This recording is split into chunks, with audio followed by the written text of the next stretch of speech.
20세기 최고의 정신의학자이시며 호스피스 운동의 선구자이신 엘리자베스 키블러 로스는 자신의 저서 인생 수업을 통해서 자신이 살면서 얻은 삶의 진실들을 아주 상세하게 기록해 놓고 있습니다. 저자는 이 책에서 죽음과 마주한 사람들은 삶이라는 학교의 교사들이다, 이렇게 말하고 있습니다. 그리고 삶이라는 학교에서 우리가 배워야 할 것은 정체성과 사랑, 그리고 인간관계와 시간, 두려움과 인내, 용서와 배려, 그리고 포용과 상실, 또 행복이라고 말하고 있습니다. 우리 모두는 오늘이라고 하는 이 세상을 살아가면서 지나온 어제의 삶을 바탕으로 하여 현재를 살아가고 있습니다. 그런데 우리 모두 잠시 눈을 감고 지나온 삶을 잠시 한번 생각해 봅시다. 아마도 좋은 기억들은 잘 생각이 나지 않지만은 대체적으로 힘들고 어려웠던 시절, 좋지 않은 기억들만 생각이 날 것입니다. 그 이유는 좋지 않은 기억들은 모두가 내 마음의 상처로 고스란히 남아있기 때문이지요. 우리는 힘들고 어려운 일에 부딪히게 되면 대체적으로 불안해하고 두려운 마음이 앞서는 가운데 하나님께 도움을 요청하면서 기도로 매달리게 됩니다. 그런데 이 어려운 일들이 해결되고 나면 어떨까요? 언제 그런 일이 있었냐는 듯이 까맣게 잊어버리고 살 때가 많습니다. 어떤 의미에서 보면 이러한 현상들은 어떻게 보면 당연한 것이라고 볼 수 있습니다. 왜냐하면 우리에게는 매일매일 해결해야 할 숙제들이 자꾸만 생겨나기 때문이지요. 그런데 우리가 지난 과거의 은혜만 붙잡고 살아가기에는 이 세상이 너무나도 급박하게 돌아가고 있다는 사실입니다. 그러나 우리 성도들이 결코 잊어서는 안 될 일들이 있습니다.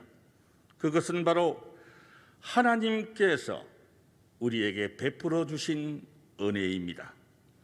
왜냐하면 하나님께서 우리에게 과거에 베풀어 주신 그 많은 은혜들은 바로 우리의 영적 자산이 되기 때문입니다. 왜냐하면 하나님께서 우리에게 과거에 베풀어 주신 그 많은 은혜들을 다 잊어버린다면 우리는 그만큼 영적인 빈털터리가 되기 때문입니다. 그래서 언제나 아무것도 없는 영적인 가난뱅이가 되고 마는 것이지요. 오늘 본문 말씀은 이스라엘 백성들이 요단강을 건넜을 때 하나님께서 이스라엘 백성들에게 명령하신 것이 있습니다. 바로 이 요단강 사건을 잊지 않기 위해서 요단강에서 12개의 돌을 취해서 그들이 유숙한 곳에 두라고 하신 것입니다. 이스라엘 백성들에게 있어서 이 요단강을 걷는 것은 정말 대단한 일이었습니다. 그러나 이들은 가나안에 정착한 후에는 여러 가지 일 때문에 요단강을 건넌 사실을 까맣게 잊어버리고 살 것입니다. 그래서 하나님께서는 이스라엘 백성들이 하나님의 기적으로 요단강을 건넌 것을 잊지 않도록 하기 위해서 제사장이 서 있던 바로 그 강바닥에서 12개의 돌을 가져와서 세우게 하신 것입니다. 이스라엘 백성들은 믿음으로 요단강을 건넌 후에 할 일이 너무나도 많았을 것입니다. 적의 공격에 대비해서 백성들을 적당하게 배치하거나 진지를 만들고 그리고 작전 계획도 짜야 했을 것입니다. 그러나 하나님께서는 그 어떤 일보다도 믿음으로 요단강을 건넌 것을 기억하도록 하셨습니다. 1절부터 3절까지의 말씀을 제가 읽겠습니다. 모든 백성이 요단을 건너기를 마침에 여호와께서 여호수아에게 말씀하여 이르시되 성의 각 지파에 한 사람씩 12사람을 택하고 그들에게 명령하여 이르기를 요단 가운데 제사장들의 발이 굳게 쓴 그곳에서 돌 12를 택하여 그것을 가져다가 오늘 밤 너희가 유숙할 그곳에 두게 하라 하시니라. 아멘. 하나님께서는 이스라엘 백성들에게 그동안 있었던 모든 일을 다 기억하라고 하시지는 않았습니다. 오직 하나님의 능력으로 요단강을 건넌 것만 기억하라고 하셨습니다. 오직 이 한 가지의 기억만을 가지고 새롭게 출발하라는 하나님의 명령인 것입니다. 이것은 하나님과 이스라엘 백성들과의 영원한 약속이기도 했습니다. 성도 여러분, 할머니 한 분이 택시를 탔습니다. 한참을 가다가 무슨 생각이 났는지 갑자기 소리를 쳤습니다. 아이 기사 양반, 아까 내가 어디로 가자고 했더라? 그러니까 그때 그 기사 아저씨가 깜짝 놀라서 뒤를 돌아보면서 소리를 쳤습니다. 아이쿠 깜짝이야. 그런데 할머니 언제 타셨어요? 두 사람 모두가 건망증 환자였기 때문입니다. 이 건망증은 단순히 기억력이 감퇴해서 깜빡깜빡하는 일반적인 현상입니다. 이와 비슷한 기억 장치로는 치매가 있습니다. 하지만 치매는 건망증하고는 달리 치료 방법이 없는 큰 질병으로 분류가 되지요. 아내의 핸드폰 번호를 잊어버렸다면 그것은 건망증입니다. 그런데 아내를 몰라본다면 그것은 치매입니다. 우리 집 주소를 잊어버렸다면 그것은 건망증입니다.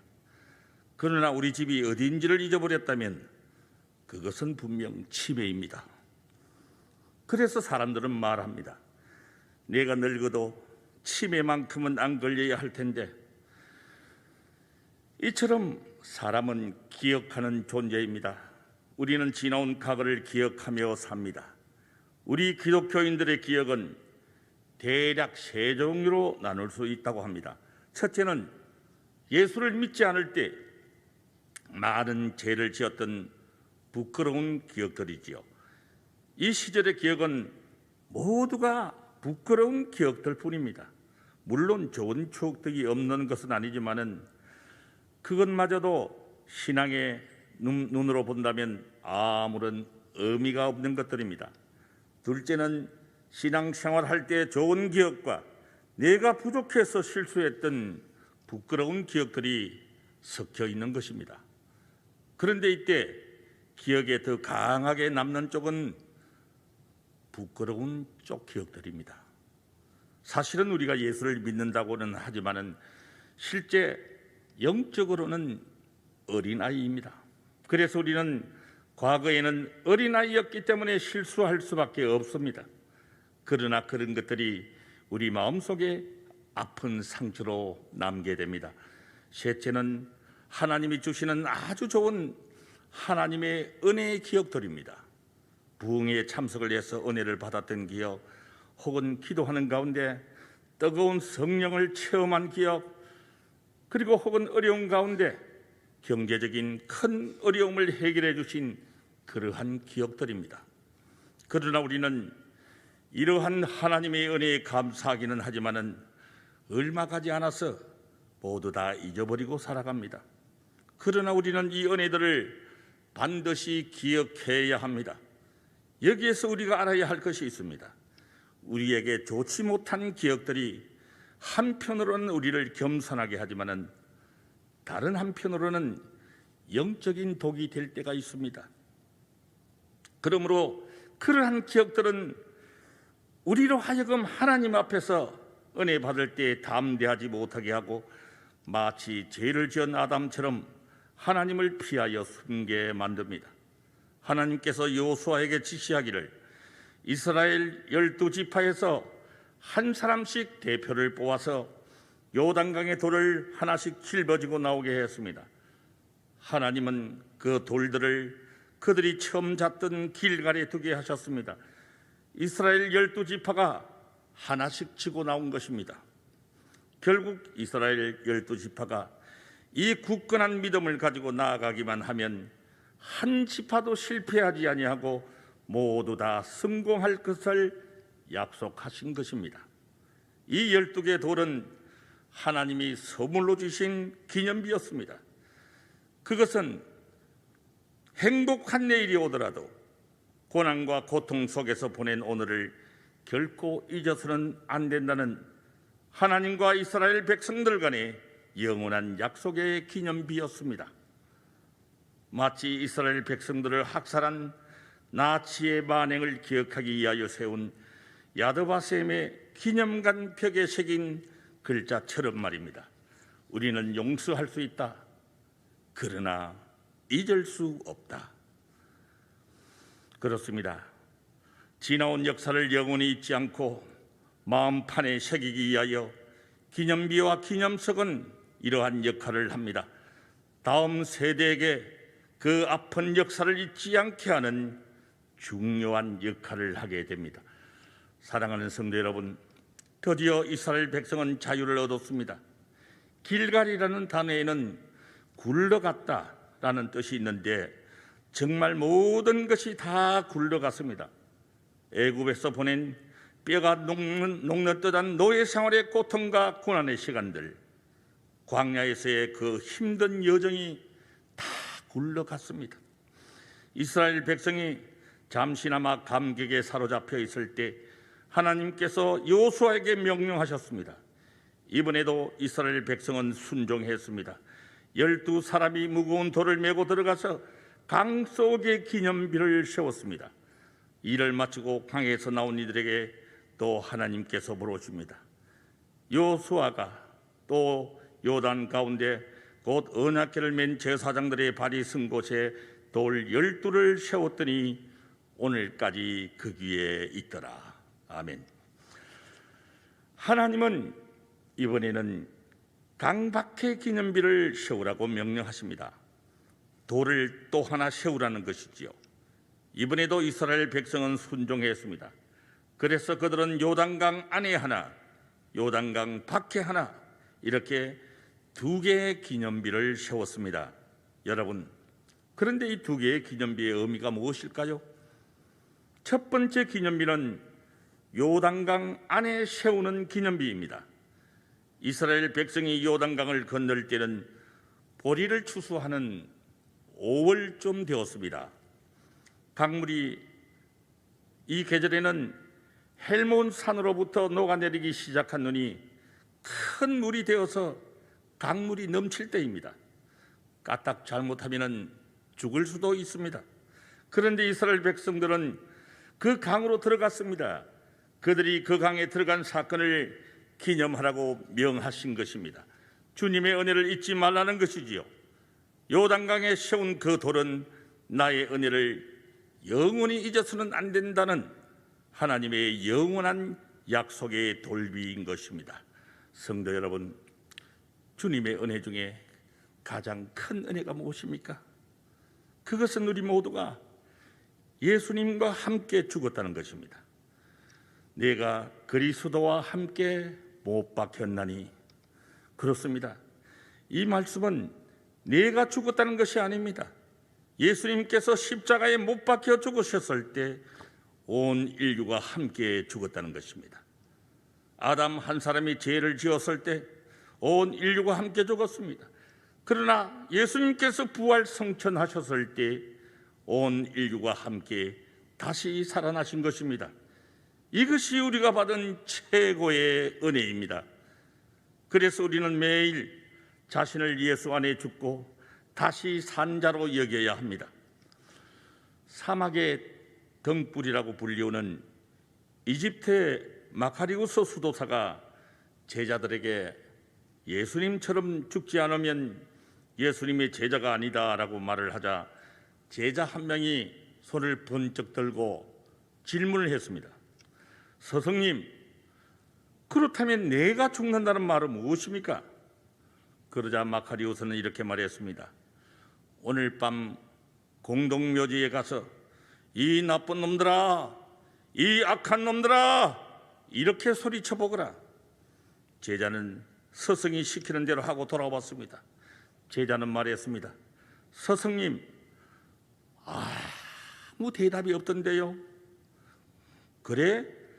그러면 이번에는 훌륭하신 분들이여, 이 세상에서 가장 고귀하신 분들이여, 이렇게 소리쳐 보거라. 제자가 돌아오자 스승이 또 물었습니다. 그래, 뭐라고 하더냐? 이번에도 아무 말이 없던데요. 그때 마카리오스는 이렇게 말했습니다. 그것이 바로 죽었다는 것이다. 그렇습니다, 여러분. 죽은 자는 말이 없습니다. 그것이 길갈입니다. 앞에서도 말씀드렸지만은 길갈은 굴러갔다는 뜻입니다. 우리는 요단강에서 죽었습니다. 예수님과 함께 죽었습니다. 이것을 기억하는 것이 첫 번째 요단강 안의 기념비입니다. 두 번째 기념비는 요단강 밖의 기념비입니다. 그들은 광야에서 죽을 수밖에 없던 사람들이었습니다. 그런데 강을 건너자마자 전부 살아났습니다. 이것을 기념한 것이 바로 요단강 밖에 있는 기념비입니다. 그렇다면 이 세 번째 기념비는 무엇입니까? 성경에는 없지만은 내가 기념비의 삶을 살겠습니다라고 하는 내 마음속의 기념비입니다. 요단강에 기념비를 세우자마자 이스라엘 백성은 여리고와의 한판 전쟁을 시작함으로써 가나안에서의 새로운 삶을 시작하게 됩니다. 한마디로 이스라엘 백성은 요단강을 나온 이후로 기념비적인 삶을 시작하게 된 것입니다. 여기에서 우리는 생각해 볼 문제가 하나 있습니다. 기념비를 세우는 것과 기념비적 삶을 사는 것 중에서 무엇이 더 중요할까 하는 것입니다. 우리에게는 반드시 자신의 기념비가 필요합니다. 사람 눈에 보이는 기념비가 아니라 자신의 삶이 기념비가 되는 참으로 중요한 문제입니다. 이것은 갈라디아서 2장 20절에 잘 녹아 있음을 알 수 있습니다. 내가 그리스도와 함께 십자가에 못 박혔나니 그런즉 이제는 내가 사는 것이 아니요 오직 내 안에 그리스도께서 사시는 것이라. 이제 내가 육체 가운데 사는 것은 나를 사랑하사 나를 위하여 자기 자신을 버리신 하나님의 아들을 믿는 믿음 안에서 사는 것이라. 아멘. 사랑하는 성도 여러분, 내가 그리스도와 함께 십자가에서 죽었다. 이것이 첫 번째 기념비입니다.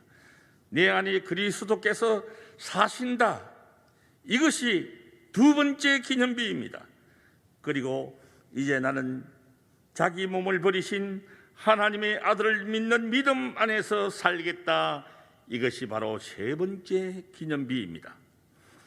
이 땅의 역사를 빛냈던 인물들은 모두가 자신의 삶으로 기념비를 세운 분들입니다. 자기를 죽여서 세상을 살린 사람, 그가 바로 기념비적 삶을 사신 것입니다. 요단강의 도강은 새로운 세계로의 첫걸음입니다. 이것은 광야의 삶을 청산하고 출애굽이 목표했던 유업의 세계로 들어가는 관문이기도 합니다. 하나님의 구원은 출애굽의 첫 구원으로 그치지 않습니다. 하나님께서는 주 예수 그리스도를 자신의 구속주로 믿는 자들을 십자가의 피로 용서하시고 의롭다 하시며 하나님의 자녀로 삼아 주십니다. 그 다음 광야를 거쳐 약속의 땅으로 들어가게 하십니다. 가나안은 하나님의 백성이 아버지께서 주시는 영적인 축복들을 상속받는 현장입니다. 그런데 하나님께서 주기를 원하시는 상속의 땅은 하나님을 경외하는 삶에 의해서 소유되고 유지됩니다. 하나님께서는 첫 구원 이후에 기다리고 있는 많은 축복의 현장으로 우리를 데리고 가시는 중입니다. 하나님의 자녀들은 누구나 신분적으로 유업을 받을 수 있는 위치에 있습니다. 그러나 유업의 상은 무조건적이거나 자동적인 상속이 아닙니다. 하나님을 몸과 마음을 다해 경외하며 꾸준하고 신실한 믿음으로 역경과 방해와 시련을 견디면서 하나님의 선하심과 크신 능력에 전적으로 의지하는 삶이 있어야 합니다.